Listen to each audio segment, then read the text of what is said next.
This is A Voice, a podcast with Dr. Gillyanne Kays and Jeremy Fisher. This is A Voice. Hello and welcome to This is A Voice Season 7, Episode 7. The podcast where we get vocal about voice. I'm Jeremy Fisher. And I'm Dr. Gillyanne Kays. And we have just been discussing comfort zone, when you should be in it and when you can come out of it. We both feel quite strongly about this, the whole business of comfort zone. I think when you are performing, you should be in your comfort zone. That's the one place where you should not be out of your comfort zone. Because when you're performing, you want to be absolutely on top of what you're doing. Having said that, when should you be out of your comfort zone? Rehearsals, obviously, but also when you're learning, when you're growing, when you're moving your business forwards, when you're moving your life forwards, actually, that's when you need to be out of your comfort zone. And we were very recently out of our comfort zone. Oh boy, and were we stretching ourselves? Yes. Anyone who's watching, you'll have just seen this. Jeremy, just remind people what we have been doing. Okay, Gillyanne is holding up the programme for the 30th Congress of Union of the European Phoniatricians, which was taking place in Turkey last week. And we've just come back from there. It was so good. And the question really is, why did we do it? What were we doing there? We are not phoniatricians, we're not laryngologists, we're not SLTs or SLPs. Yep. There were quite a few singing voice practitioners there, though, weren't there? Singing there teachers. were a handful, yeah. Yeah, and a bit more than a handful. So this is our professional development. We think professional development is so important. So why is it important? Why is professional development good for you? Gosh, you stretch yourself and therefore you grow. Yep. You broaden your horizons. It's a different environment, it's different colleagues, it's different cultures. So just the fact of being there opens your mind. You're watching experts in their field share their knowledge and wisdom. And actually what was so wonderful about this community, you know, in the medical community, it is sharing. And the reason for that is you cannot have success in medicine without teamwork. Medicine depends upon teamwork. It's absolutely built into the whole diagnosis, the operations, the post-operation therapy. There's all sorts of things. And diagnostics as well. Yeah. Oh, I mean, the diagnostics things, it was so good. One of the things that I went to see, we're going to do highlights from what we saw. One of the things that I went to see was Rehab Awad doing her presentation. And it was all about how a voice clinic works, what the roles are, and this is particularly for SLTs, speech language therapists, or SLPs, speech language pathologists, depending on which country you come from, what you call them. And that makes me think there's something that was really nice about this particular conference. First of all, we'd never been to Turkey before. True. And it was held at the Xanadu Convention Centre. I consider Xanadu Convent. It's not the convent. It wasn't held at the convent. Five-star hotel. Was very, really good. very nice. Lovely accommodation. Yep. So, I mean, you're in a different environment, Yes. and that's good for you as well, and with different colleagues, and also people coming from different geographical regions. Yes. I mean, the conference is delivered in English. Yeah, and from so many different countries. So that was really fascinating. Yes, so what was so great about watching Rehab work was she was talking about diagnosis, she was talking about the whole process of finding out what someone's voice problem might be. And the diagnosis that she uses is so close to the diagnosis procedures that we use when we're teaching our teachers or when we're doing masterclasses or when we're just listening to students. And it's so good to hear that what you're doing matches so closely with the medical. And we had a similar insight, didn't we? Or it's almost like a sense of affirmation, if you like. Watching Tori Burnett, who's another British speech and language therapist, Yes. talk about how she works with singers. And I think that brings me to one of the other aspects of, you know, doing a professional development exercise, if you like, or event like this, which is, as well as being stretched and getting new perspectives, you also get confirmation and affirmation of some things that you're doing well. It's sort of like a reflection point, and we all need that, particularly in our profession, because we work in such a vacuum. Well, I wrote down a phrase which really meant something to me, which is discovering where you sit in the world. And I think that's really important. You know, I'm doing a lot of career coaching and a lot of career mentoring at the moment, and part of that is to find where you sit, where you are, where you work, what level you're at, what you can do to grow, what you can do to expand, and also where your real strengths are. I have to say, one of the most fascinating things for me always is to watch an expert work in their field. So good. And it doesn't matter to me whether it's a speech language pathologist, whether it's a surgeon, whether it's a potter, whether it's an artist. It really doesn't matter. It's watching somebody who is really expert at what they do, just doing what they do. So fascinating. It's inspiring, isn't it? And Very we all much. need that. So, Jeremy, you talked a little bit about two British practitioners. Yes. Rehab Awad, who's a phoniatrician, Yep. an MD and a speech and language therapist, Yes. and Tori Bonet, and they both practice in London. Yes. I want to talk a little bit about extreme vocal sounds. Okay. Because we hear a lot about them these days. And there were two presentations on these at the conference. One from someone we hadn't met before, an Italian practitioner called Eleonora Bruni, Yep. who I think is in Rome. And she did a lovely, very lively presentation, wasn't it? She did. You really got the sense of care in the way that people are learning to make these sounds. She had video endoscopic footage of what was going on. And it was lovely to hear her also talk about therapeutic application of some of the work that goes on in extreme vocals. It was also very interesting for me because she actually did the presentation before mine on the second day I think we were on, and it was very interesting. She was talking about the emotional impact of distortion and types of distortion, and that was very close to what I was talking about with it, which is the emotional impact of onsets and offsets. And it was that's often what happens when you go to a conference, is that you realise there are lots of areas that people overlap and that you have connection with. Very much so. And by the way, one of the arts of presenting at an event like this is something that Jeremy did, which is you're in there, you're in the vibe, you're in your session, Yeah. you're getting nervous. Yeah. I mean, he's not going to share with you, but I will. He was out shivering in a corner before his event. I mean, actually, I will share this because it was very funny. What was happening was that, I was getting very nervous because you have basically, I'll tell you the story later, but you have only a few moments to make your mark or to do whatever it is that you do. And so I was, I think, third in the program in that particular session. And so I was sitting there going, I'm staying calm, I'm doing my thing. And then suddenly started coughing. And I don't cough normally. It's not something that's part of my medical makeup. But I could not stop. I actually had to leave the room and go and have a coughing fit. And I still don't know what that was about. But the part of the problem for me was that a lot of my presentation was demonstrations of some real fine tuning. And with all the coughing, I thought, I don't know what's going to come out at all, which just puts a little bit of extra pressure on what you're doing. Nobody would have known. It was very good. But anyway, what I was going to say, that was a nice diversion. Thank you.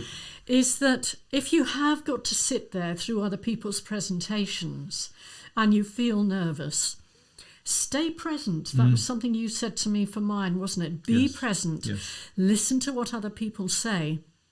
And it's actually very nice to gently back refer to something and say, Eleonora spoke about this, and here where I'm talking about onsets and onsets, it's about perceived emotion and how people respond to them, and they change, the onsets change the emotion. Yes.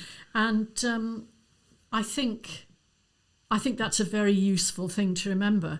Talking more about extreme vocal sounds, I'm sure most of our singing voice listeners will be very familiar with the work of complete vocal technique. Cathrine Sadolin and the researcher Matthias Oehn, and together with Julian McGlashan, who is a laryngologist. And I know we've probably said this before, but Julian did our very first endoscopy He videos, did, which yes. is 2006, I think. It was so nice to see him there at the conference actually and have a good chat. Yeah, and those are the voice box videos which are in the Learning Lounge Deep Dive. And I've seen, Catherine or Matthias present several times on extreme vocal sounds. But this time for me, the experience was different, and perhaps that's maybe to do with the way that I learn. I loved the way now that they're talking about the extreme vocal effects, and obviously they have their own labelling system, happening in different zones of the vocal tract. And it was very clear the way that Cathrine was guiding us through, and obviously the endoscopic and the stroboscopic footage is very good. And finding out that you can be doing these extreme vocals at different levels of the vocal tract. And then back referring to what Eleonora said, she also commented that people have different words for the same sound. And it seems to me that this is still an emergent field, that what's happened, I mean, if you think about Melissa Cross, for example, and someone who's done quite a lot of work with us, Aliki Catriou, they're all doing extreme vocal sounds, and they all have their ways into it. And what we really need to do is get all these people together and say, well, we call this that, and this is what's going on, so that maybe we'll arrive at some kind of a consensus. I think that would be good. I also wanted to say that in Cathrine's work, they are also looking at therapeutic uses of extreme vocal effects to perhaps change the patterning of people who are having difficulties with their voice. And I have to say, I think that's fascinating, because that's a very unusual usage. And I did 2 types of growl myself, and I'm very, very pleased. And no, I'm not going to demonstrate them today. I want to talk about nerves, because, you may be listening and going, well, okay, so we know we've written 11 books, we've written 2 chapters, we've been presenting together for 25 years, we've been presenting separately for 40. I'm a musical director. I am absolutely used to performing. I was doing hundreds of performances a year. So what's with the nerves thing? And the answer is, it doesn't really get any easier. Even in our 60s, it really doesn't get any easier. It's also was the same, because what you're doing, somebody told me this once and I really liked it, because I always assumed that what you were doing was you were getting nervous and you were trying to create energy in your body to be able to do this job. And somebody told me it's not that at all. It's that you are responding to the room, you're responding to the other people, and it's the energy in the atmosphere that you are harnessing, if you like. That makes it slightly easier for me. I had something happen which I thought was quite interesting, and it's never really been this clear before, which is I was there with my topic, and I know that topic, I'm very good on it, I've done workshops on it, the whole onsets and offsets thing, and I had 9 different ones to play with. Well, it's in the Learning Lounge, isn't it? It's part of Best Practice Update in the Learning Lounge Deep Dive, but it's a sort of much more practical workshop arena. So I knew what I was doing, but the thing that really worried me is I didn't know where I fitted in the whole programme, in the whole curriculum, because it was so operation-based and laryngology-based and very much medically based. Very much medic side of it. And I'm thinking, well, here I am doing a practical workshop for voice things. How does it fit? Am I just going to stick out like a sore thumb? Am I not going to get any interaction? What's going on? I'm not nodding because I thought you stuck out like a sore thumb, but we both had this conversation. It was very interesting because in a way it was the only real challenge for me, which is how do I work out where I fit in? And I am not the sort of person who will go, this is my topic and this is what I do and I don't care what anyone else around me is doing, I'm just going to do it, thank you, bye. I don't do that. I mean, I'm a collaborative musician, I have been for decades, and I want to know where everything fits together and how it all works together. So that was the real challenge, was to find out how it worked and where my place was. And as soon as I'd got that, I stopped being more nervous because I knew where I fitted and I knew what was going to happen. That's interesting, isn't it? It's not on our list, by the way. We've got a list of topics today. Yes. Performance nerves are not on the list. Nope. But as we've gone there, I'm going to say that for my panel session, my round table, I went in and, bumped into our space, and the first person I spoke to was our chair, who's Professor Dr. Bernhard Richter of the Freiburg Institute of Music Performance. Yes. And he said, how are you feeling? And I said, well, I am a living, walking example of performance nerves, because that's how I felt. Yeah. And it takes a while, to sort of settle from that. We know we need those performance nerves because they help us to mentally upload or physically upload, if we're a physical performer, into peak level. Yes.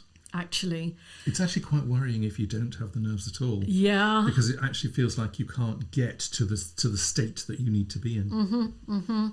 And I know one of the things that really helps me, and it matches with what you've just said, Jeremy, I connect with the audience.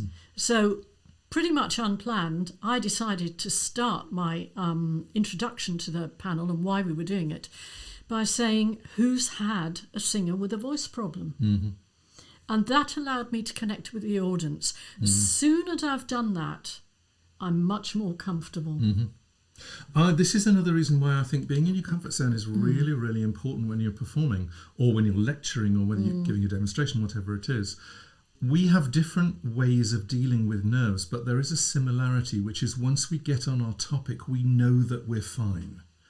I knew that once I started doing the demonstrations and doing the analysis in my workshop, as soon as I started that, I knew I would be fine because I knew I was very solid on that. You were in your comfort zone. Yes.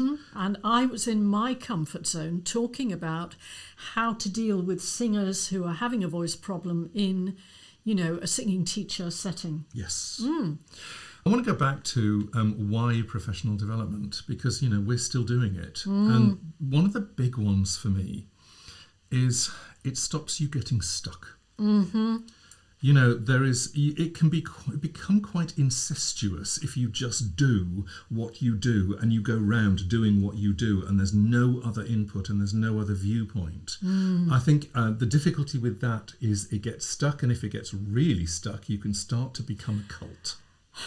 Yes, I think that is unfortunately true. And it's in a way, just to put it another way, you start to believe what you do, what you say. Yes. And of course you must be behind whatever it is that you teach or you say. But it's different from a belief system. Yes. And what happens when you go to these kind of events is that if you are holding beliefs... Oh boy, are they shaken. And bodies of knowledge, they get challenged. Yes. And then, if it's a good event, you can put your hand up and say, oh, that surprised me. Can I ask you a question about that? Yes. And then you learn. Yes. Okay. Jeremy. Yes. You watched a number of voice operations in relation to transgender voice. Would you like to tell people about that? I did. When the programme first came out, before I go into the transgender thing, I want to tell the story, because when the programme first came out, I'd applied to do an hour's workshop. And my hour's workshop just disappeared, apparently, in the programme. And I was not the only person that this happened to. I found myself being in what they called a panel, which basically boiled down to, well, you've got 10 minutes. And this is because so many people wanted to go to that conference, and they had not been able to run that conference for 5 years. Yep. It's biennial, due to COVID. Yes. So it's the first time in 5 years, and so many people applied. So what they did was they put various people within groups that had a sort of overall topic, sort of. And it's very sort of sometimes. So I found myself in this group of people it was called Lectures on Singing. And I thought, okay, that means I've got about 10 minutes. So I know what happens in these things is that whoever is doing the timekeeping is never efficient. So I thought, right, I'll take my hour workshop, and I actually got it down to a 6-minute presentation. I was going fast, but it was like 6-minute presentation. So what then happened was that they hadn't realised all the difficulties of it, and so people were double booked on it. So every so often we'd get another message going, oh, somebody's dropped out because they're doing something else in a different room. So on the day it was like, well, we're down to 6. That's fine. Okay, so you have like 12 minutes, and then we were down to 5. Okay, you have 15 minutes, and then we were down to 4. Okay, you have 20 minutes. So this presentation that I was doing just kept expanding and contracting, and it's like, I still know what I'm doing. And when I got up to do it, I said, right, well, this has gone from 6 minutes to an hour and back again. So just tell me when to stop. I'll carry on until somebody waves. And also by doing that, you did something which is a great icebreaker. You made us all laugh. Yeah. We all connected with you, and that's important as well. Yeah. So okay, operations. Right. One of when I first saw the program, my thing was directly clashing with this, and I was so disappointed because of everything in the program. This was the one I wanted to see the most, and then they moved it so I could see it. Right. It was transgender operations, male to female voice operations, and it was stunning. So the first thing is 10 transgender surgeons all in a room. And it was actually the second meeting of, and I've got it written down somewhere. It's a new organisation. It's a new organisation which was set up in 2022, which is basically transgender surgeons. We can put it in the show notes. It's the International Something of Transgender Surgeons.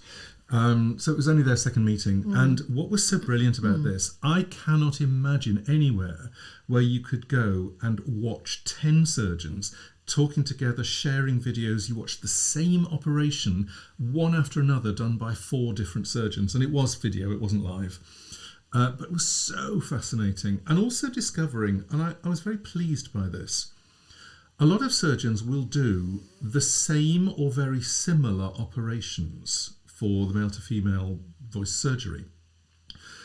They will do slightly different versions of it, or they will add something else on because they feel it works better for them. And there was discussion in the room about, this person does this version and this person does this version, but with this added.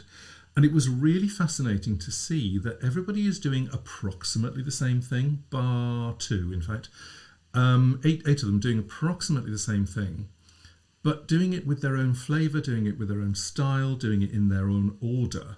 And I loved that because what it said is, we are all personal. Every surgeon had their own way of doing it, or their own way of doing the sutures, or their own way of, getting their way in there. It was so good to see.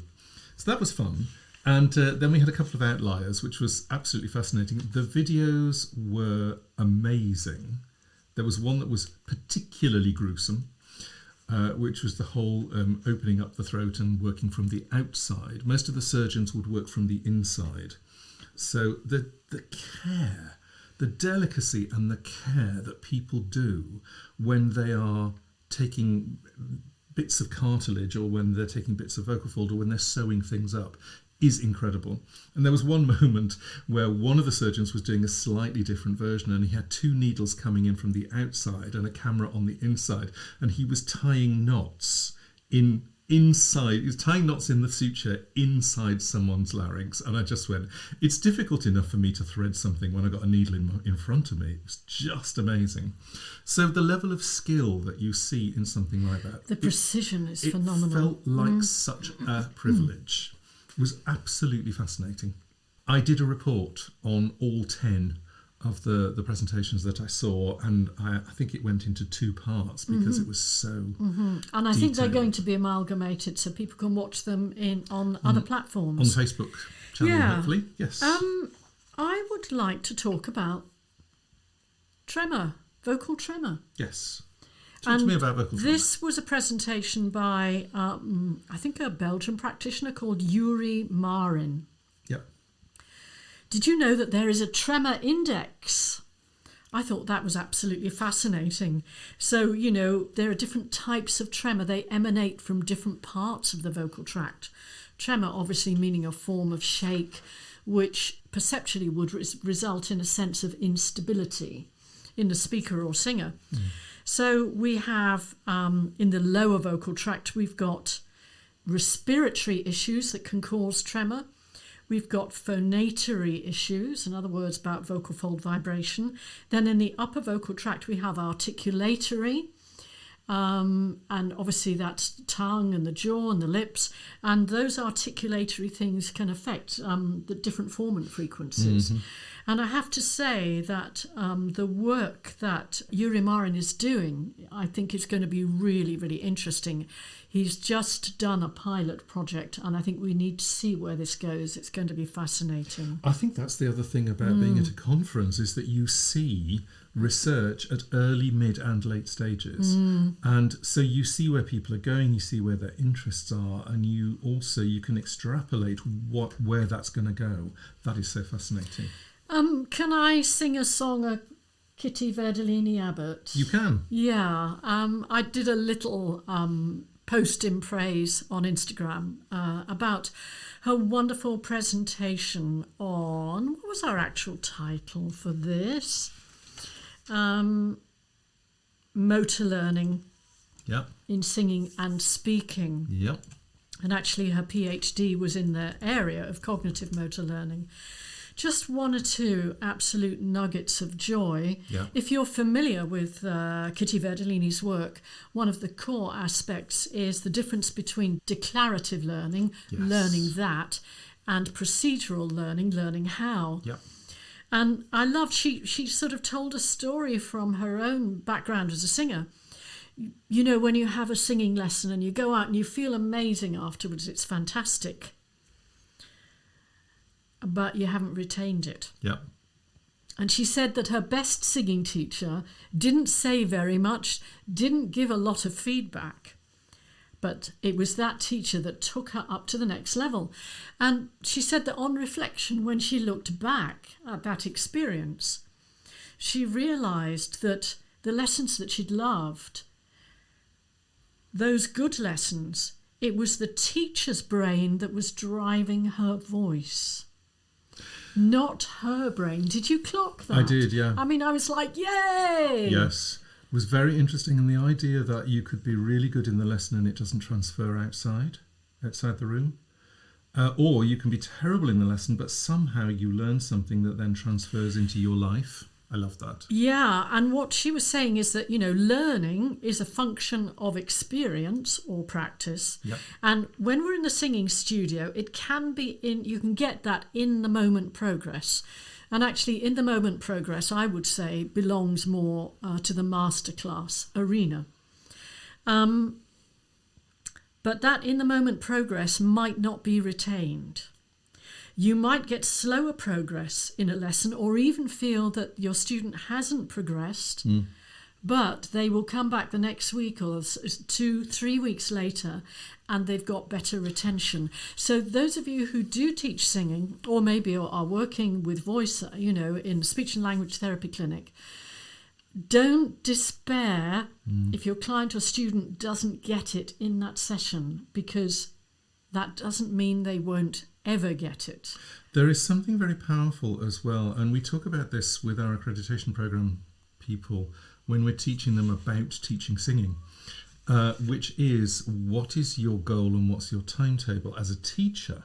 Because quite often, particularly if you err on the vocal coach side of things, quite often you are aiming for a finished performance, a polished something, you know, by the end of the lesson. And in a way, we say this, that's a false deadline, because if you are aiming to reach a pinnacle by the end of the lesson, you're going to have to cram an awful lot into that lesson. And it's quite likely that you're going to find yourself in the situation where the singer goes, oh, that was a great lesson, and then the moment they walk out of the room, gone. It's absolutely gone past you. Because they haven't embedded anything. And that is something that we've had to work on a lot with teachers on our accreditation training, because, you know, it's kind of inbuilt into us that we want to get a result for our students. We want them not to have wasted their money. Yep. And it was for that reason that we invented the one thing rule. Yes. Only work on one thing at a time. Yep. One thing at a time. And one thing at a time does not mean, oh, we'd like you to do your breathing. Oh, and while you're doing your breathing, remember to stand up straight. And while you're doing your breathing, remember to... No, that's more than one thing. And that's not even 3 things that are related. That's 3 things that are completely unrelated. I also loved something, I've got to flip back on my notes, that Kittie Verdolini talked about, which was about variable practice. Yes. Now, this is something that Something I do. Jeremy has done for years and years. Do you want to tell them what it is? So we're actually running out of time. We may need to stop there. But I've got so much more to share. I know. We'll just have to share it next time. Okay, We'll see you then. Bye. bye-bye.